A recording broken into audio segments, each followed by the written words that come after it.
ओम तत्सत परमात्मा सद्गुरु महाराजनो जय। ब्रह्मलोकनो मार्ग કે બ્રહ્મલોકમાં અગર તો જીવ બ્રહ્મલોકમાં સતલોકમાં સદગતિએ જાય એનો માર્ગ કયો? તો આપણે શાસ્ત્રો મુજબ કહી શકીએ છીએ, સ્વાનુભવ સિદ્ધ નહીં. એટલે આ વિશે શાસ્ત્રો એવું કહેવા માગે છે કે જો બ્રહ્મ નિવાસ એટલે બ્રહ્મ જ્યાં વાસ કરીને રહેલો છે તેને બ્રહ્મલોક કહેવાય છે. બ્રહ્મરંધ્ર ઘણા યોગી લોકો પુરુષો એવો શબ્દ લગાવે છે. પ્રશ્ન એ છે કે બ્રહ્મ જો એક જગ્યાએ બ્રહ્મ નિવાસ વાસ કરીને રહેતો હોય તો અહીં વિરોધાભાસ છે કે બ્રહ્મ ક્યાં નથી. છતાં પણ જો આ બાબત ના સમજાય તો પ્રથમ ત્યાં જવા ઈચ્છનારે સર્વ સંપૂર્ણ બાબતો પ્રાપ્ત કરી એટલે કે તેના પૂરેપૂરા અધિકારી થઈ પછી ઓમકારનું ધ્યાન ધરવું જરૂરી છે. ઓમકારનો અર્થ આ આકારવાળું શરીર છે એવું ધ્યાન રાખવું. આ ઓમકારના ઉપાસક થવું એટલે કે આકારવાળા શરીરને છોડીને પછી જવું. એટલે કે એ શરીર દ્વારા, પરંતુ તે છોડતી વખતે અગર તો મરણ સમયે ઇન્દ્રિયો, અંતઃકરણ કે સર્વ કોઈ પણ છોડી દેવું પડે છે. અગર તો છૂટી જાય છે. બીજા અર્થમાં મૂર્છા પામ્યા હોય એવા થઈ જવાય છે, કોમામ જઈએ એમ. માટે એ તો કોઈ પણ ત્યાં જઈ શકતો નથી, કારણ કે શરીર અને શરીરની ઇન્દ્રિયો એ અંતઃકરણ અગર તો કોઈ પણ હોય અંગ અવયવો એ આના આ સ્થિતિમાં બ્રહ્મલોકમાં બ્રહ્મ જ્યાં છે નિવાસ કરીને ત્યાં આ લોકો જઈ શકતા નથી. પછી જમદૂત તો ત્યાં શી રીતે આવજા કરી શકવાના છે?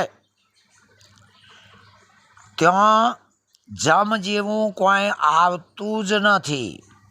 માટે એના લિંગ શરીરને લઈ જવા વિશેનો કોઈ પ્રશ્ન જ નથી. પરંતુ ભેદવાદીઓ જેમને ખબર જ નથી, લિંગ શરીરની પણ તાકાત નથી, ત્યાં આ જળ સ્થૂળ અચેતન શરીરમાં એને એટલે કે એ મરનારને બ્રહ્મલોકમાં સદગતિએ મોકલવા માટેના પ્રયત્નો કરી રહ્યા છે.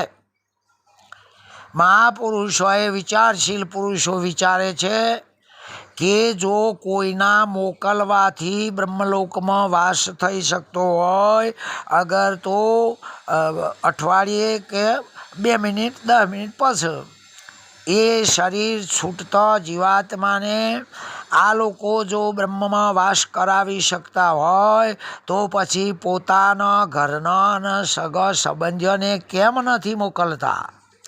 માટે વિચારો કે કંઈક બુદ્ધિનો લાભ ઉઠાવી રહ્યા છે. પરંતુ ત્યાં શરીરને લઈ જવા વિશેનો તો કોઈ પ્રશ્ન નથી. શરીર તો દાટ્યું કે બાળ્યું. પરંતુ શાસ્ત્રોના મુજબ ત્યાં અગ્નિનો જે અભિમાની દેવતા તેને શરીર છોડવાના સમયે એટલે કે ઉપાસક અગર તો અધિકારીને શરીરમાંથી પોતાના લોકમાં લઈ જાય છે, અહંકાર લોકમાં લઈ જાય છે અગ્નિ દેવતા. એમ ત્યાંથી એટલે અગ્નિલોકથી દિવસનો અભિમાની દેવતા એ જીવાત્માને અગર તો ઉપાસક અધિકારીને પોતાના લોકમાં લઈ જાય છે, દિવસનો અભિમાની દેવતા. હવે ત્યાંથી શુક્લ પક્ષ, એ શુક્લ પક્ષનો દેવતા તેને તેના શુક્લ લોકમાં લઈ જાય છે, આવું શાસ્ત્રોમાં લખેલું છે. ત્યાંથી આગળ ઉત્તરાયણના 6 માસનો અભિમાની દેવતા પોતાના લોકમાં લઈ જાય છે.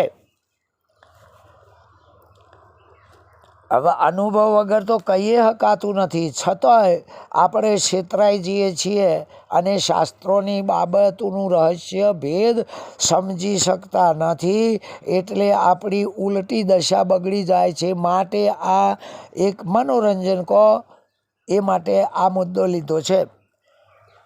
ત્યાંથી એટલે 6 માસના ઉત્તરાયણનો દેવતા ત્યાંથી સંવત્સરનો અભિમાની દેવતા તેને પોતાના લોકમાં લઈ જાય છે.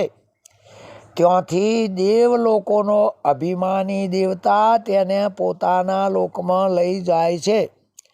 ત્યાંથી વાયુનો અભિમાની દેવતા તેને પોતાના લોકમાં લઈ જાય છે. જુઓ, લોકો એક લોકમાં બીજા લોકમાં, એથી ત્રીજા લોકમાં, મૂળ લોકાલોક છે. ત્યાંથી સૂર્ય દેવતા એને સૂર્યલોકમાં લઈ જાય છે. ત્યાંથી ચંદ્ર દેવતા લઈ જાય છે. ત્યાંથી વીજળીનો અભિમાની દેવતા લઈ જાય છે. વીજળીનો અર્થ ગુરુની શાન એવો થાય છે. ત્યાંથી તે અધિકારીને લેવા માટે હિરણ્ય ગર્ભ એટલે આત્માની આજ્ઞાથી દિવ્ય પુરુષ શબ્દ આવે છે. એ દિવ્ય શબ્દ પુરુષ હિરણ્ય ગર્ભના લોકનો વાસી તથા હિરણ્ય ગર્ભના એટલે આત્માના જેવો જ હોય છે. એ તેને વીજળીના એટલે સદગુરુની શાન ઈશારાથી વીજળીના લોકથી વરુણ એટલે વાણી લોકમાં નામ તરફ લઈ જાય છે, અને વીજળીનો દેવતા તેની સાથે આવે છે. આમ નામ સાથે હોય છે. વરુણ લોકથી વીજળીનો અભિમાની દેવતા વિદાય એટલે શબ્દ ત્યાં લય થાય છે, અને પેલો દિવ્ય શબ્દાતીત પુરુષ તેને ત્યાંથી ઇન્દ્રલોકમાં લઈ જાય છે. ત્યાં વરુણ દેવતા સાથે હોય છે.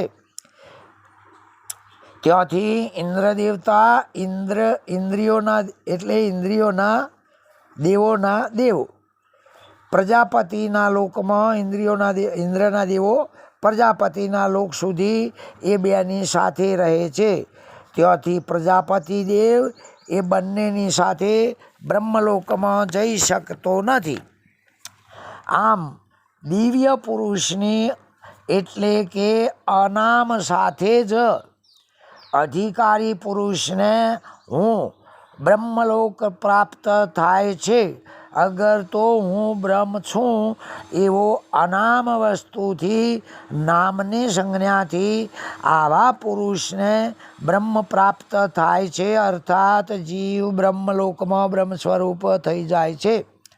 જે લોકના અધિપતિ હિરણ્ય ગર્ભ છે, સૂક્ષ્મ સમષ્ટિનું અભિમાન જે ચેતન તેને હિરણ્ય ગર્ભ કહેવાય છે. એ જ કાર્ય બ્રહ્મ એટલે ગુણ નામથી ઓળખાય છે. કાર્ય એટલે કે ગુણ. બ્રહ્મનું આ નિવાસ સ્થાન એ જ બ્રહ્મલોક છે. આમ હું બ્રહ્મ સ્વરૂપ છું એવું ભાન થાય છે. વળી યમરાજ પણ નચિકેતાને આપણા પુરાણોમાં ઉપનિષદોમાં લખેલું છે કે હે નચિકેતાજી, આ જીવને સ્વર્ગ અગર તો નર્ક કોઈ પણ જગ્યાએ જવાનું થાય કર્મના ફળ સાથે, તો એક નામ આ જીવનો સંગ છોડતું નથી. પછી એ નામ કોઈ જગ્યાએ એનાથી વિરક્ત અર્થાત જુદું કે અભિન્ન થતું નથી. આમ નામ સાથે ને સાથે રહે છે, જેને બ્રહ્મલોક કહેવામાં આવે છે. પછી એ સ્વર્ગ હોય, નર્ક હોય કે બ્રહ્મલોક હોય, પરંતુ નામ કોઈનો સંગ છોડતું નથી. ઓમ તત્સત. પરમાત્માએ સદગુરુ મહારાજની જય. એટલા માટે આવા શાસ્ત્રોના જે રહસ્યમય પુરુષો હોય એમના પાસે આ વાતને સમજવાથી આપણે પણ આ વાતની સહેજા સહેજ ઘેર બેસી જાય છે, અને પછી તમારે બ્રહ્મલોકમાં આવવા જવાનું પછી બીજે ક્યાંય થતું નથી. ઓમ તત્સત. પરમાત્માએ સદગુરુ મહારાજનો જય.